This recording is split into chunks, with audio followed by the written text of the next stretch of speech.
The motorcycle world is shifting, and Harley-Davidson is right at the center of the storm. For years, dealerships pushed overpriced bikes, ridiculous loans, and hidden fees, thinking they could get away with it. Now it's all crashing down, and riders are hitting back hard. Here's how it all unraveled. What's happening? Before the 2010s, Harley-Davidson motorcycles stood as symbols of working-class freedom. Owning a Harley was more than just a purchase. It was a statement of independence, rebellion, and belonging to a community that thrived on the thrill of the open road. These motorcycles weren't just machines, they were lifestyles. Affordable models like the Sportster and Softail appealed to a wide range of riders, from blue-collar workers to weekend enthusiasts. However, something changed around the early 2010s. Harley dealerships, recognizing the brand's iconic status, saw an opportunity to push prices upward. What began as small, almost negligible price hikes soon escalated into more substantial increases. Dealerships didn't just want to make more money, they wanted to change how buyers perceived value. This wasn't just about selling bikes at higher prices, it was about manipulating expectations. Through targeted marketing campaigns, Harley dealers created an illusion that the new prices weren't just normal, they were justified. Phrases like premium quality and legendary craftsmanship became common in ads, subtly suggesting that these bikes were worth the inflated cost. Slowly but surely, riders became accustomed to the idea that paying more for a Harley wasn't just acceptable, it was expected. The pandemic gave dealerships the perfect opportunity to push this illusion further. With global supply chains disrupted, dealerships warned riders that prices would skyrocket due to scarcity. "Buy now before it's too late" became the rallying cry. As dealers framed inflated costs as inevitable, fear of missing out became a powerful sales tool, convincing riders to act fast rather than risk higher prices tomorrow. But here's the problem. This illusion wasn't just about the bikes. It was about fundamentally changing consumer expectations. What was once considered overpriced gradually became normalized, and as prices rose, buyers felt they were investing in something legendary, not realizing they were being slowly conditioned to accept exploitation. The illusion wasn't just about selling motorcycles at higher prices, it was about reshaping how consumers perceived the value of Harley-Davidson itself. But this wasn't just clever marketing, it was manipulation. And now, the riders are done playing.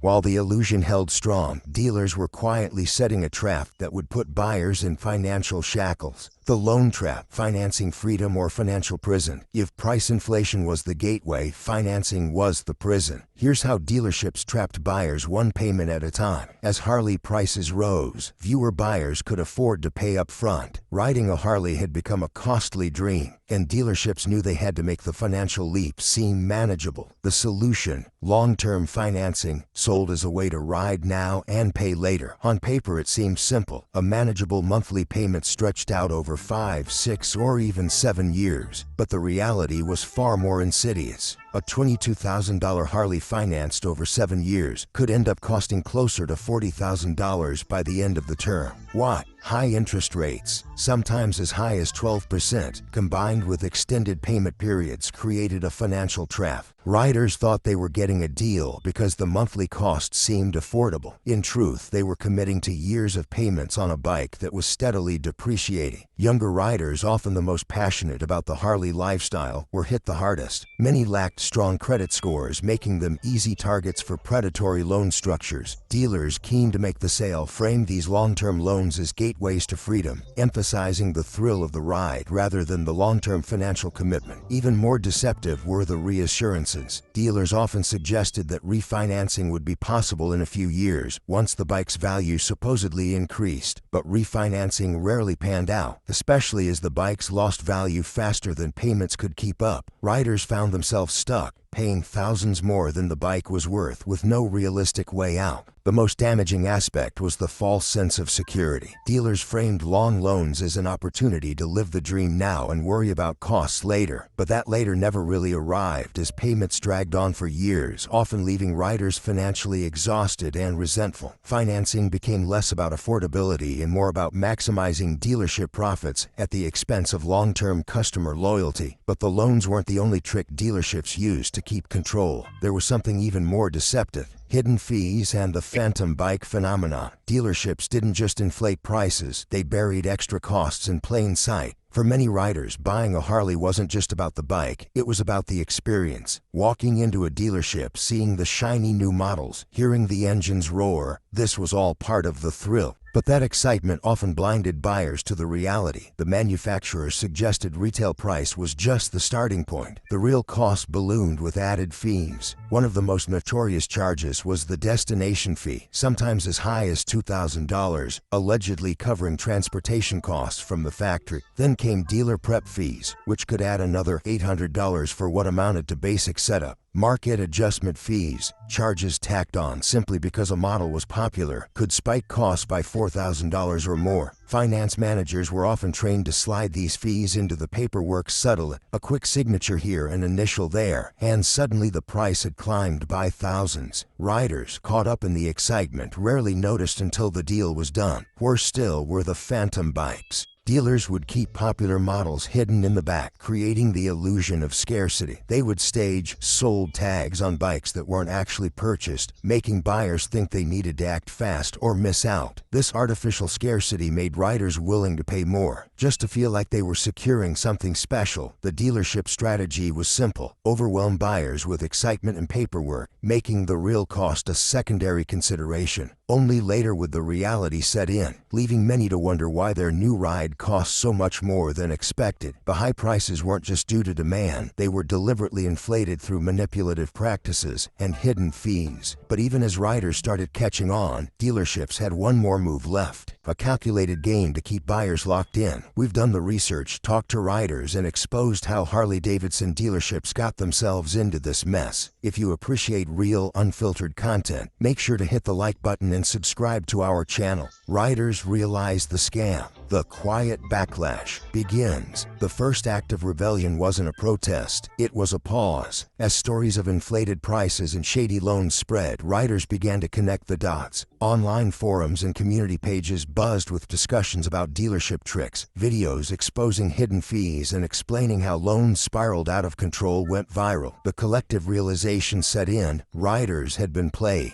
Instead of storming dealerships, they did something more impactful. They stopped buying. Sales numbers started to drop, especially on new models. Riders began gravitating toward used bikes, shared directly between enthusiasts, without dealership interference. Online marketplaces flourished as more people looked for alternatives to buying new. Social media became a hub for resistance. Dedicated pages exposed dealerships that practiced deceptive sales tactics, and hashtags calling out predatory practices began to trend. Riders encouraged each other to support independent mechanics and local garages rather than official dealerships. Dealers noticed showrooms became quieter. Inventory that once sold out within weeks now gathered dust. Incentives reappeared, lower financing rates, bundled maintenance deals, but the trust had been broken. The power of collective awareness became a force stronger than any dealership strategy. But while the dealers saw their strategy crumbling, they didn't anticipate where the real backlash would come from. Dealers in distress, the inventory crisis. When Harley-Davidson dealerships pushed prices higher and higher, they expected loyal customers to keep buying no matter the cost. After all, Harley wasn't just selling motorcycles, it was selling a lifestyle,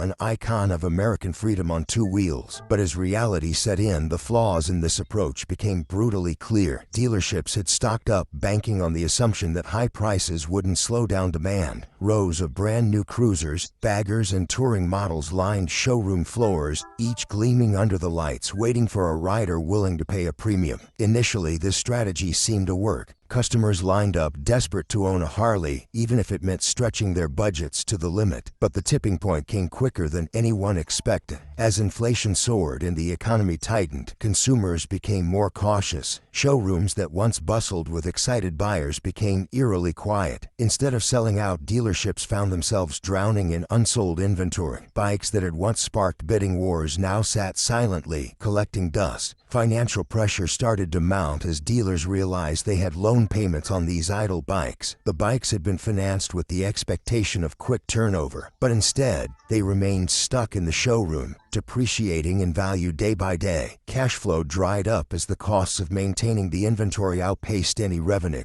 Desperate to cut their losses, some dealerships slashed prices, hoping that heavy discounts would attract buyers. But the problem was deeper than just affordability. The public perception had shifted. Riders were no longer willing to pay inflated prices, no matter how much the bikes were marked down. In some cases, even drastic price cuts weren't enough to move units, leaving dealers in financial limbo. The strategy of maximizing profit per bike had backfired. Dealers had hoped to capitalize on a loyal customer base, but when the economic reality hit, it became clear that the plan had been short-sighted. Inventory piled up, and with it financial strain that threatened to shutter more than a few dealerships. But financial losses weren't just affecting dealers. The ripple effects reached manufacturers too. Labor struggles, the human cost of financial collapse. Inside struggling Harley-Davidson dealerships, employees felt the strain of collapsing sales. Managers pushed sales teams harder than ever, demanding unattainable targets despite dwindling foot traffic. Commission structures were slashed and hourly wages stagnated. The pressure to hit numbers turned once passionate salespeople into stressed, overworked individuals just trying to hold on to their jobs. As morale sank, union movements began to stir among mechanics and sales staff. Some workers took to social media, sharing stories of burnout and low pay. The narrative spread rapidly, uniting employees from different states who faced the same hardships. These movements weren't just about money, they were about respect and basic dignity in the workplace. Dealership owners, however, pushed back. Some issued layoff threats or dismissed vocal workers outright, hoping to silence dissent. Others implemented anti-union policies, hoping to break up collective efforts before they gained traction. The backlash didn't stop the movement, it fueled it.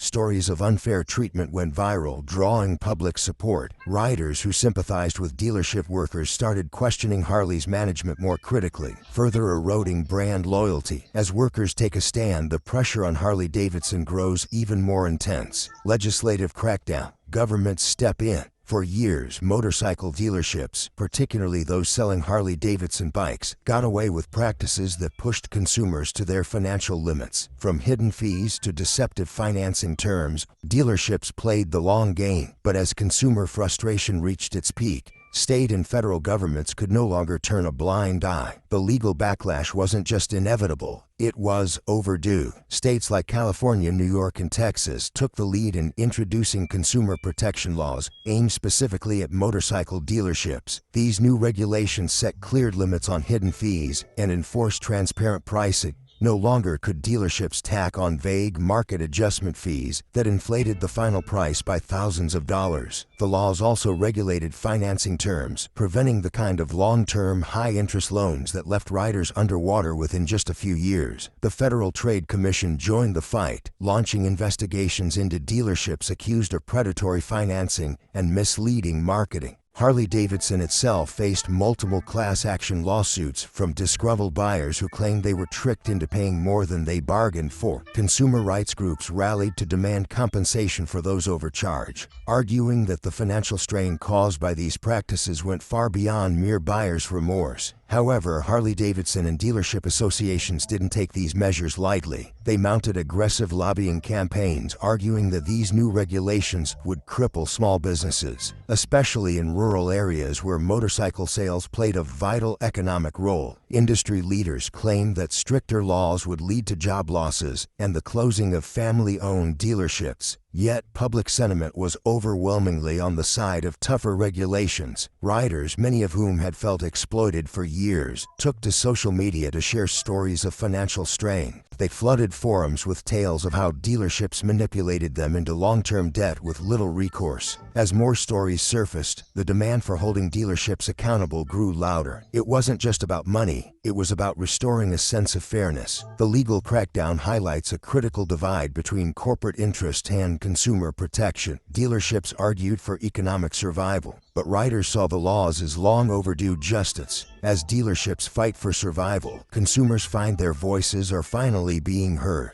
The consumer awakening. Riders become savvy shoppers. In the wake of dealership scandals, riders have evolved from passive consumers to informed, strategic shoppers. The days of blindly trusting dealerships are over. Now riders are arming themselves with knowledge, leveraging technology, and building community networks to ensure they get a fair deal. Online forums like the Harley Owners Group have become hubs for exposing dealership tricks and sharing practical advice. Social media pages dedicated to motorcycling are filled with posts detailing bad experiences, complete with tips on avoiding the same pitfalls. YouTube channels specifically focus on breaking down complex financing terms and highlighting red flags that potential buyers should watch for. It's a new era of consumer empowerment. Riders are also turning to technology to outsmart dealerships. Apps that compare prices between dealerships, reveal hidden fees, and track financing offers have become essential tools for savvy shoppers. More and more riders are opting for direct-to-consumer models when possible, choosing to purchase motorcycles directly from manufacturers. Brands like Harley's electric division and BMW's online customization options offer a hassle-free, transparent purchasing process, appealing to those who want to avoid dealership games. As new models continue to skyrocket in price, many riders are shifting their focus to the used and vintage bike markets. Buying a used motorcycle has become not just a practical decision, but a statement against dealership exploitation. Older bikes, with their simpler mechanics and lack of excessive tech, are experiencing a resurgence. Riders value their durability and the sense of independence that comes with maintaining and customizing them. Community accountability has become a powerful tool. Rider clubs publicly name and shame dealerships known for unfair practices, compiling ratings based on customer experiences. Consumer advocacy groups maintain lists of trustworthy dealerships, helping new riders make informed decisions. Through collective vigilance, riders are ensuring that dealerships can no longer operate unchecked. The power shift is undeniable. Riders who once blindly trusted dealerships now demand better. By staying informed and connected, they are actively shaping a fairer market. But as riders grow smarter, the last chapter of Harley reveals the ultimate test of survival.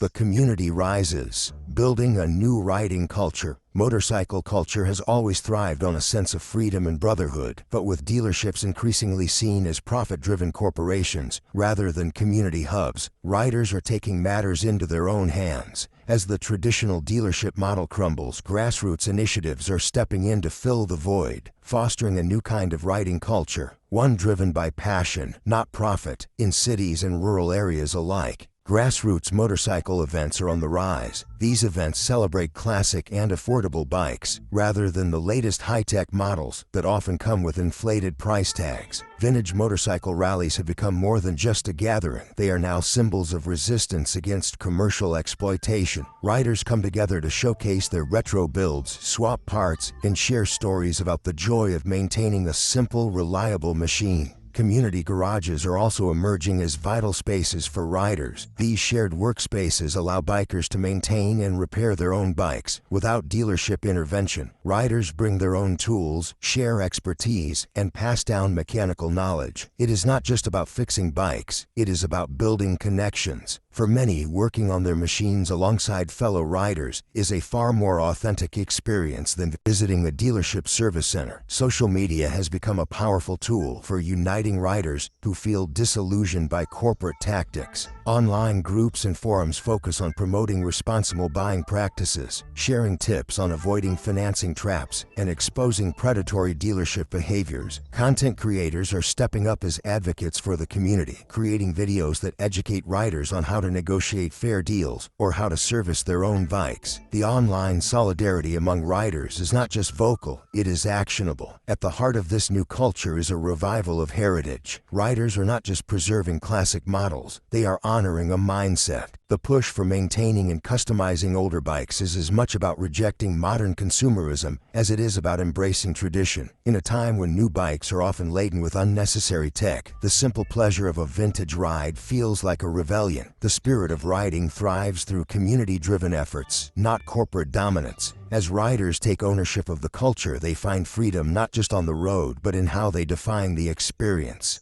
Harley's final stand: can the iconic brand adapt? Harley-Davidson has always been synonymous with the American riding spirit. The rumble of a Harley engine and the iconic silhouette of its cruisers are instantly recognizable symbols of freedom. But now, the brand is in crisis. After years of pushing overpriced bikes and locking customers into endless financing, Harley is facing backlash not just from the industry, but from its most loyal fans. To address this, Harley-Davidson is taking drastic measures. One of the first moves is revamping its lineup to appeal to a broader demographic. New models focus on affordability and simplicity, lightweight cruisers and stripped-down versions of their classic bikes. The idea is to reconnect with younger riders who see traditional Harley models as financially out of reach. Harley is cutting down on tech features, aiming to return to the basics that made the brand iconic in the first place. Rebuilding trust has become essential. Harley is rolling out a series of customer-focused initiatives, including refunds and extended support for those caught in past financing traps. They are also partnering with rider groups to get direct feedback on what consumers truly want. In some dealerships, new pricing transparency initiatives are being tested, showing the cost breakdown up front to eliminate surprises. Yet not everyone is convinced. Many within the riding community feel that Harley's changes are too little, too late. The brand's previous reputation for exploitation has left a mark that will not fade overnight. Loyal customers may welcome the changes, but attracting new riders, especially those skeptical of Harley's corporate intentions, remains a significant challenge. Harley is also facing stiff competition from brands like Royal Enfield and Indian, which are already established as affordable alternatives. To survive, Harley must not just adapt but fundamentally transform its relationship with riders, both new and old. Harley can only survive if it embraces change while honoring its roots. If Harley listens, it might just preserve its legacy. If not, it risks fading into irrelevance. Dealerships that learn to put riders first are not just surviving, they're thriving. But while some dealerships reinvent themselves, manufacturers are also forced to rethink their approach. The manufacturer shift, making bikes for real riders. Manufacturers are realizing that pushing overly complex, expensive bikes is alienating their core audience. To stay relevant, they are returning to the basics. Brands like Royal Enfield and Indian are introducing models that are affordable, lightweight, and easy to maintain, echoing the classic bikes that older riders fondly remember. Some manufacturers are also actively partnering with independent garages to offer maintenance training and repair workshops. This helps riders feel more in control of their machines, rather than being dependent on dealership services. The message is clear: motorcycles should be about independence and personal connection, not corporate dependence. Younger riders are being courted with bikes designed for urban commuting and everyday use. These models are practical, fuel-efficient, and offer minimal but essential tech. Customization options are prioritized, allowing riders to make the bike their own without spending a fortune. Manufacturers are also making amends by openly acknowledging past mistakes. Public statements and improved customer service practices are attempts to repair the damaged relationship with the riding community. By focusing on what riders actually want, reliable, straightforward bikes, brands are working to restore their lost credibility. To survive, manufacturers must create bikes that riders actually want: simple, reliable, and customizable. By listening to the community, manufacturers are reigniting the passion that made motorcycling iconic. Motorcycling will endure as long as riders reclaim the spirit of the open road, guided by their own passion rather than corporate agendas. So what do you think? Can Harley-Davidson bounce back, or is the damage too great? Let us know in the comments. And if you like this deep dive, don't forget to subscribe and hit the like button for more real stories from the motorcycle world.